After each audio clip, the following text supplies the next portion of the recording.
monyetnya. Duduk, Kak, duduk.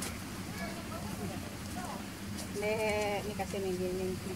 Ini umur berapa sih, Pak? Itu 2 bulan sampai 4 bulan, Bu. Halo Mama, halo Papa. Cerita ya. Cerita ya.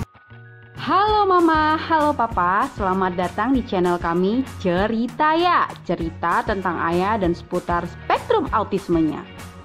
Ini adalah family vlog yang akan bercerita tentang perkembangan anak kami bernama Ayah yang tumbuh dengan autism spectrum disordernya.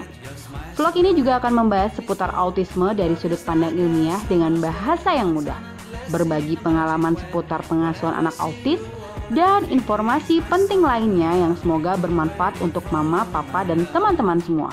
Terima kasih sudah berkenan menonton vlog kami. Ciao Bella, Ayah sayang kalian semua. Selamat menyaksikan ya. Kuy.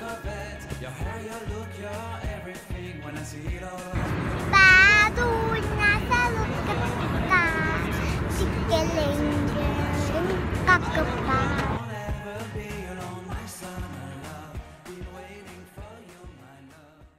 Halo Mama, halo Papa, apa kabar? Masih pada stay at home kan? Nah, udah gak kerasa ya nih, kita udah 4 bulan di rumah aja karena lagi ada pandemi COVID-19. Tapi kita harus tetap semangat ya. Nah, di vlog ke-44 ini yang kami beri judul 10 tips menangani anak autis selama pandemi COVID-19, kita mau sharing ke Mama Papa dari sebuah jurnal. Jadi ada sebuah jurnal yang ditulis oleh Pak D. Antonio Narzizi. Nah, saya akan mengulas itu sambil ikut jalan-jalan sama Ayah dan keluarga di kandang. Ini adalah video yang kita ambil jauh hari sebelum adanya wabah corona ini. Nah, sebenarnya kita tuh lagi mengalami penurunan mood membuat vlog.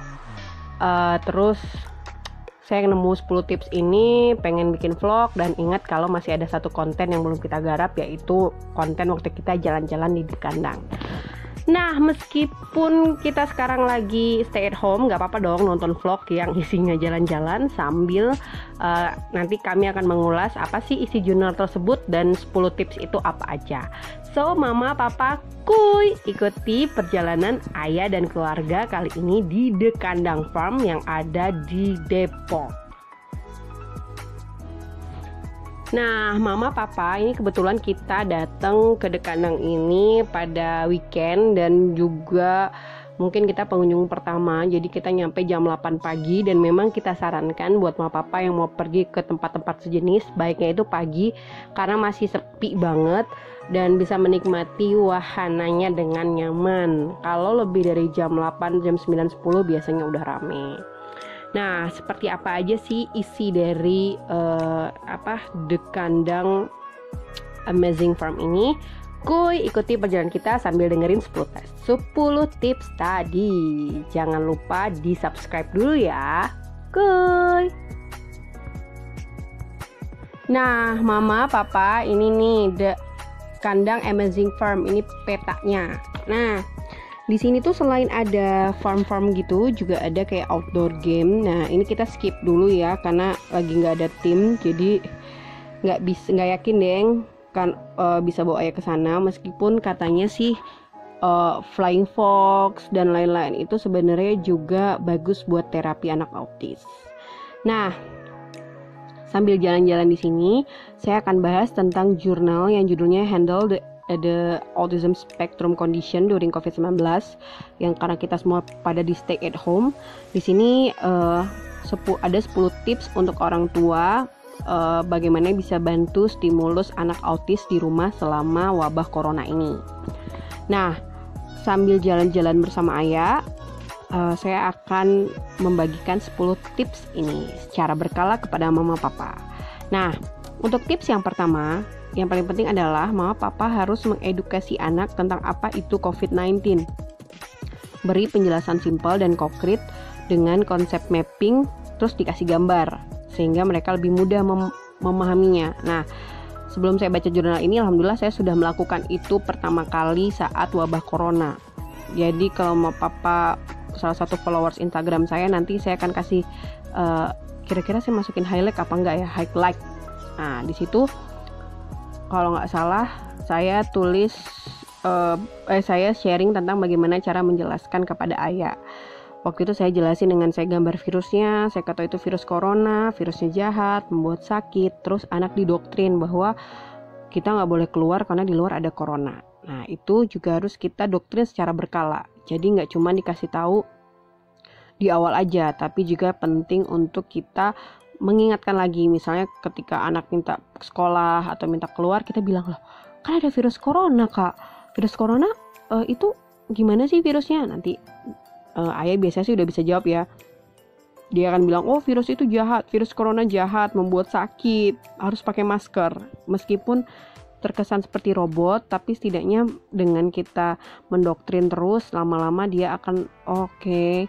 Jadi nggak ngomongnya nggak gitu terus, awal-awal kayak gitu sih. Tapi lama-lama nanti kadang ngelihat orang di luar, virus corona kayak gitu. Berarti kan dia sudah paham konsep bahwa di luar itu ada virus corona, makanya kita harus tetap stay at home.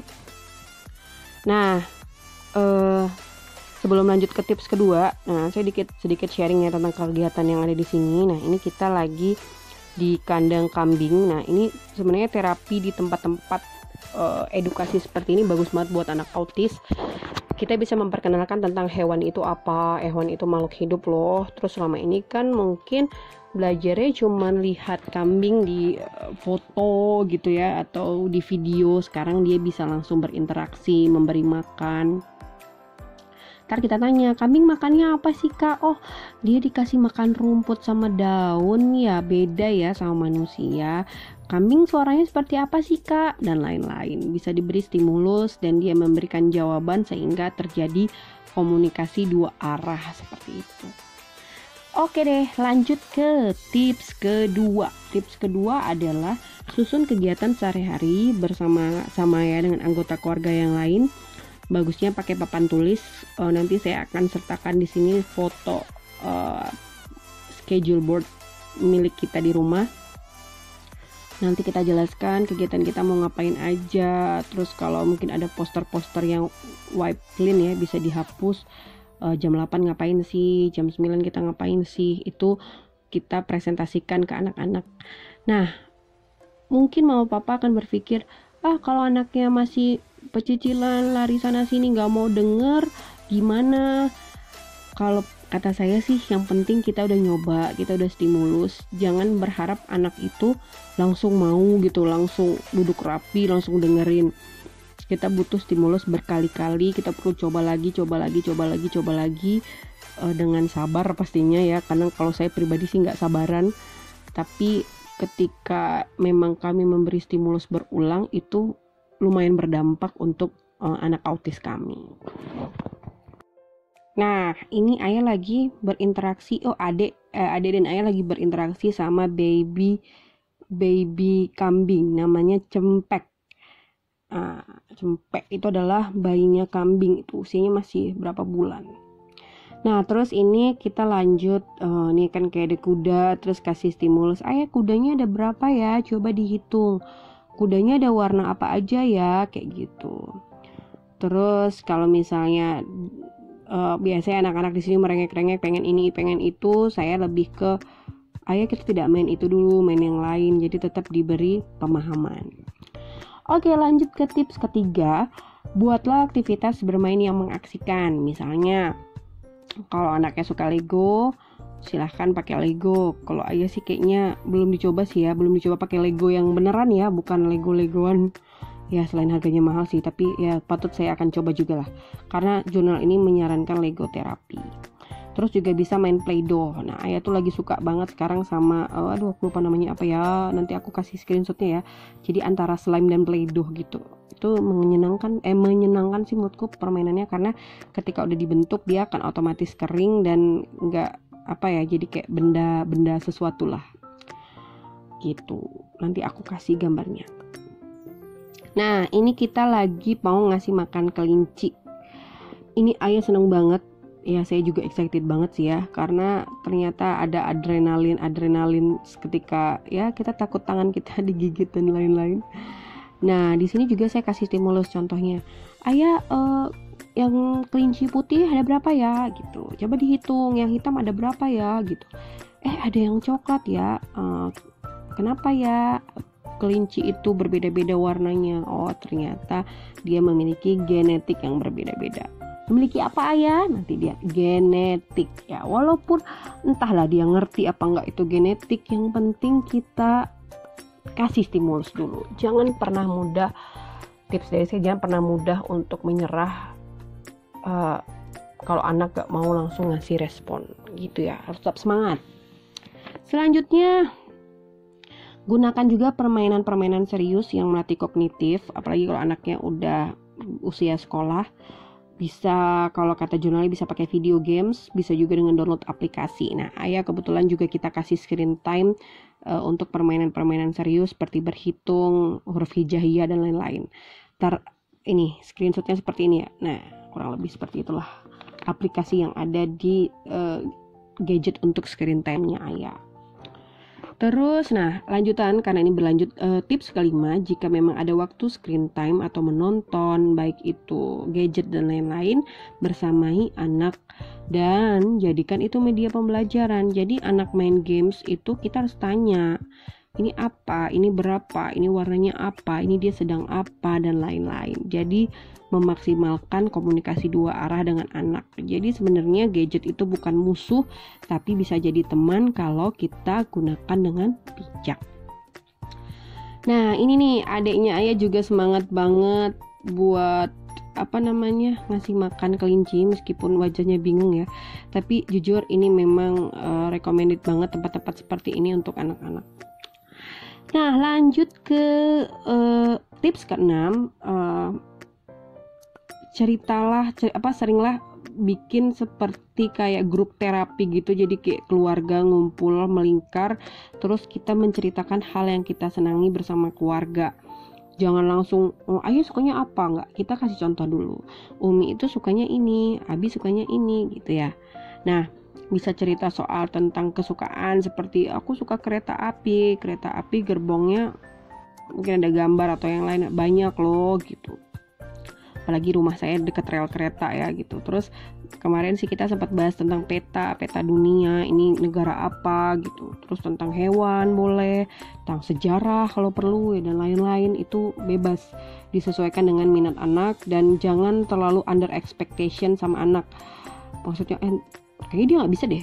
Saya sering gitu soalnya. Saya orang yang under ekspektasi sih terhadap anak saya, dan diingatkan juga sama terapisnya, jangan kayak gitu mam gitu. Oke, akhirnya itu saya nggak, karena saya takut kecewa mah apa ya, curhat ya, saya takut kecewa kalau high expectation. Jadi saya akhirnya ya, padahal sebenarnya bisa jadi anak saya mampu kayak gitu. Nah, itu penting juga tuh, itu kesalahan saya yang harus jangan sampai terjadi pada mama papa yang lain.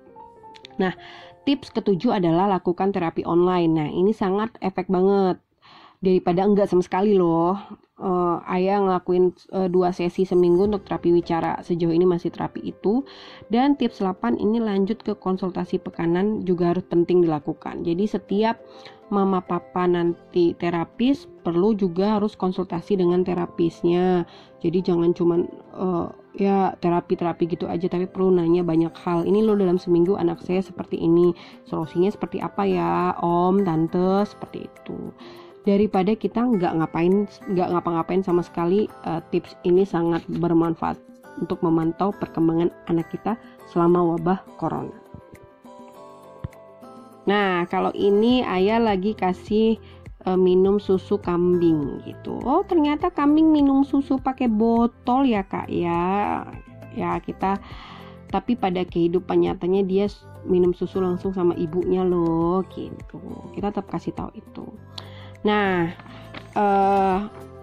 sebenarnya saat megang ini ada sensasi tersendiri sih. Alhamdulillah ayah cukup berani lah untuk melakukannya. Good job ayah. Nah, tips ke-9, kalau anak autisnya sudah study from home, sudah sekolah, nah ini penting sekali untuk menertibkan anak. Mungkin ada dikasih waktu, kalau ayah jam 8 sampai jam 10 untuk ngerjain tugas-tugas dari sekolahnya.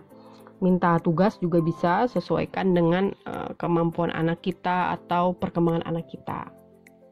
Melakukan komunikasi dengan shadow teacher terkait perkembangan terapi dan lain-lain itu juga sangat penting untuk mendukung perkembangan anak kita.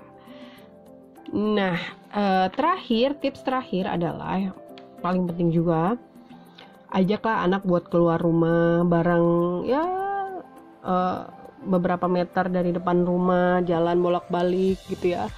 Tapi tetap jaga jarak kalau ada orang lain, tetap pakai masker kalau misalnya kompleknya rame. Karena itu penting banget, karena anak pasti jenuh. Selain jenuh juga dia capek mungkin dengan berbagai banyak kegiatan yang kita bikin tadi. Tapi saran saya jangan terlalu banyak, jadi anak tidak terlalu lelah. Oke mama, oke papa, mungkin itu aja yang bisa kita sampaikan dari di vlog kali ini, 10 tips tadi. Terima kasih buat mama papa yang sudah menonton dari awal sampai akhir. Terima kasih juga yang sudah mensubscribe, dan makasih juga untuk dukungan, apresiasi dan lain-lainnya yang mama papa sampaikan di Instagram, baik pun di kolom-kolom komentar di YouTube yang belum bisa sampai detik ini saya balas satu persatu. Saya mohon maaf karena keterbatasan diri saya sendiri sebagai orang tua. Dan juga ya intinya kalau misalnya papa mau menanyakan sesuatu yang urgent, silahkan langsung ke Instagram saya di @istianindia. Bisa DM di situ, sebisa mungkin akan saya bales. Kalau untuk di kolom komentar, monggo ditinggalkan komentarnya juga, insya Allah semaksimal mungkin akan coba saya bales. Tapi kalau urgent saya tunggu di Instagram aja. Oke deh, stay at home, stay strong, tetap waras. Insya Allah wabah ini segera berakhir. Dan yang paling penting adalah kita harus tetap optimis untuk perkembangan terbaik anak-anak kita. Oke mama papa, jangan lupa di like, di share, boleh juga di komen, dan pastinya di subscribe karena subscribe itu gratis. Ciao Bella. Ayo dek, kasih nenen dia dek.